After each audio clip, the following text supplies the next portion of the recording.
Supply Chain Management and MRP by Michael Schaefer.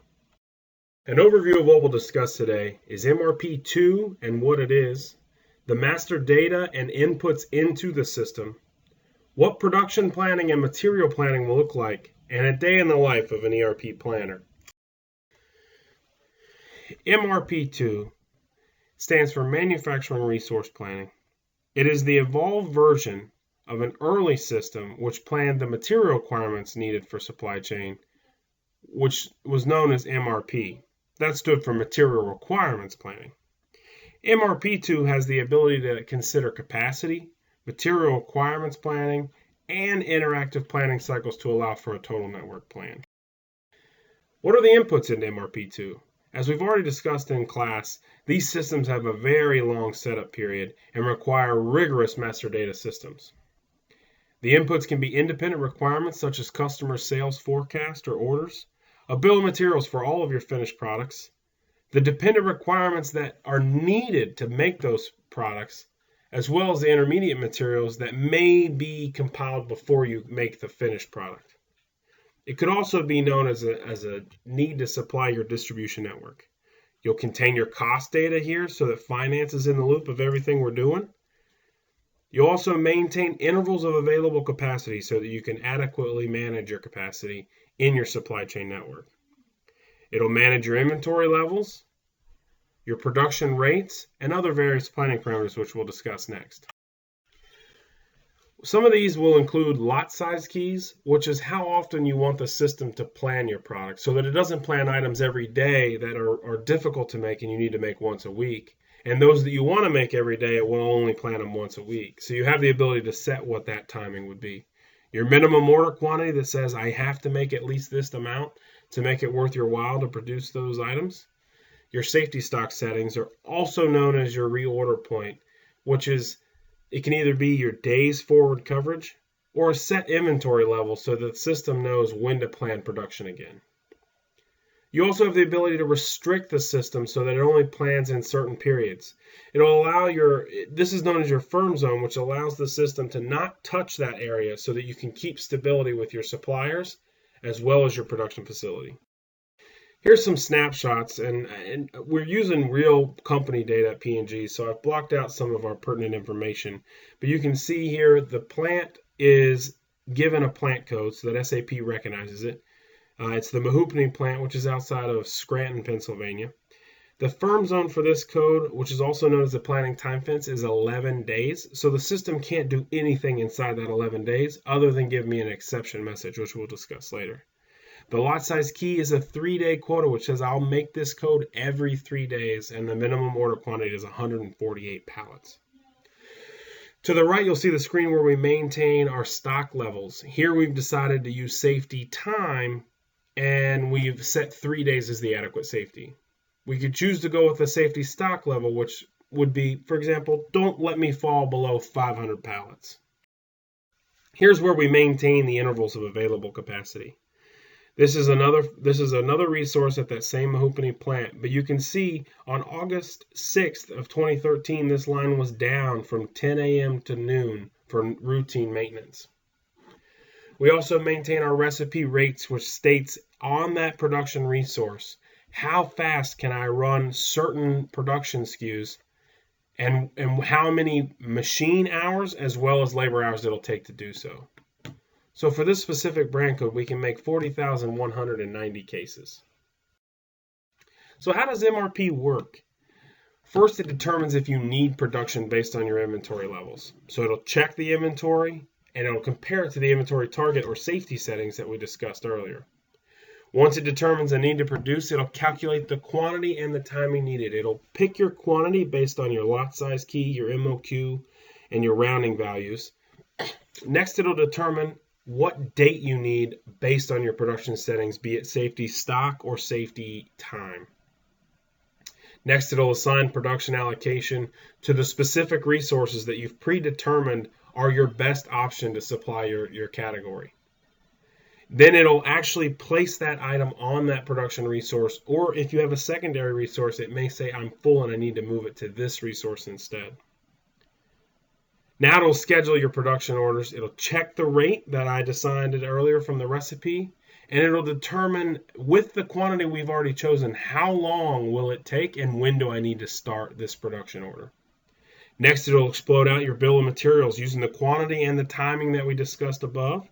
And it'll take that random raw material that you have inside your BOM and it'll blow it out. It'll start the process all over. It'll check your inventory, make sure you have enough, go through the order process, assign it to a delivery schedule, and have it scheduled to arrive at your plant. Here's a diagram to show what we're talking about. So you take your planning parameters, your demand or dependent requirements, your distribution requirements, your current inventory, as well as vendor receipts. You put them all in the SAP. MRP runs. Output your production requirements, all intermediate and raw material orders, submit orders to your vendor, and apply your specific costs so that finance can keep track. Here's a diagram to show you exactly what it might look like. Say you have a distribution center which receives a customer order. When MRP2 finally runs, it'll send all your requirements to your production facility. So once they get the order, they'll plan their production, which will also blow out the need for raw materials to the vendor. And they'll see the need that the requirements at the production facility and get them there on time. After MRP2 runs, it starts a chain reaction that isn't initiated by the planner. And if you weren't in an ERP system, the planner would have to track all of this. So the vendor will produce and ship their materials to the production facility. Once they receive it, they'll actually produce the finished product and send it out to the DC that we mentioned. Here, the product, it'll be compiled with other items, consolidated to meet the customer needs, and shipped to the customer. Once the customer's received it, they'll be billed for their transaction, and payment will happen on the back end also in this same ERP.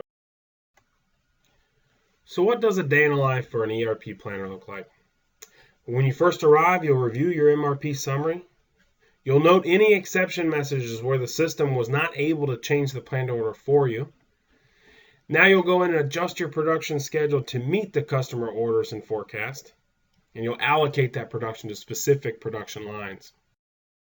So here's what the MRP summary looks like. Again, I've blocked out some specific information, so use your memory if you would. In the first column, you've got your SKU number, and then it'll give you a brief description of what that brand code is. And then in the column in the middle, you can see here that the items, you don't have to review every single item. It simply says, hey, here are the items MRP2 had to evaluate. So the ones that have the green check, I evaluated since the last time MRP needed to run. So I don't need to review it again. So I only review the items with the pencil. Now you have the ability, if you notice on the left, those green, red, and yellow lights, you have the ability to sort by urgency, which is a predetermined setting based on the user. So the red will note anything that I need to look at right away. The green is something that can be a little less urgent, and yellow is a defined setting. You can pick your safety level, your stock level, or days forward coverage. I've selected yellow to be anywhere between 2 to 3 days coverage going forward. Earlier I mentioned the exception messages. What that means is if the planned order is firmed and you need to understand and do something different, the system is trying to alert you that something is wrong. It'll be move up production because you're not at your safety levels. It could be move out production because you're exceeding the limit of which it advises. There could be BOM or master data issues, which is the first one over here on the right. Any message that starts with a 5 or an 8 warns you of a master data error. And like we mentioned, it's critical that you resolve those often so that everyone can use accurate data when planning their parts in the ERP system. You also may have costing issues, which would be a message 54, stating that we don't have applicated cost to this brand code, so finance won't be able to accurately keep the books. The bottom right, we have a message 15, which states to move out production. I have production scheduled on the 16th on 2 different production lines, and it says that I should move each of them out to the 26th and 27th, respectively. So here's how we allocate the production in the planning table. You'll see here over on the right that you have hours available on the bottom. Then you have the hours that we have utilized inside that period, which is a daily bucket at this point. At the very top, it's not as useful, but you can understand what percent you have the day utilized. So if the rate If the line tells you that we have decreased staffing, we may run at a reduced rate, 25%, you can just plan the line to 75% capacity for the day. Here we'll locate the days forward coverage.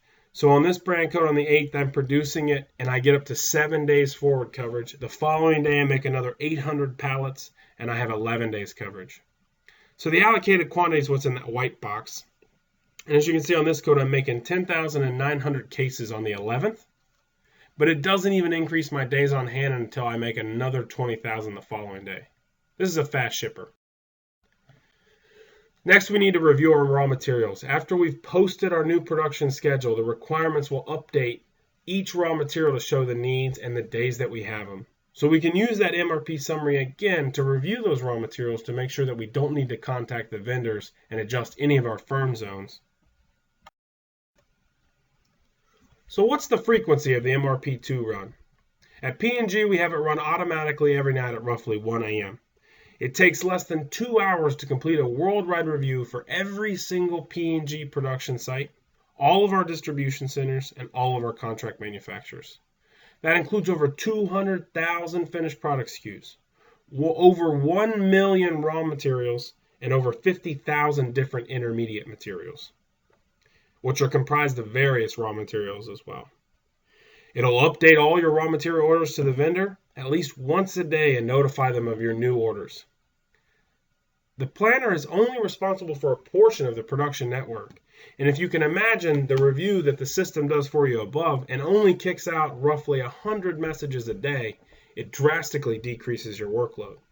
So you'll review your firm zone daily, you review your 13-week horizon at least once a week, then you'll review 18-month plans once a month, and update the firm forecast, which is used at Wall Street to evaluate stock price, at least once a quarter. If you have questions, please feel free to post them in the discussion board. This is my attached source. I used it to understand what the difference between ERP and MRP2 is, as well as some other items on what MRP2 stands for, as well as MRP. The rest of my knowledge comes from my daily work process, as well as my time at Procter & Gamble.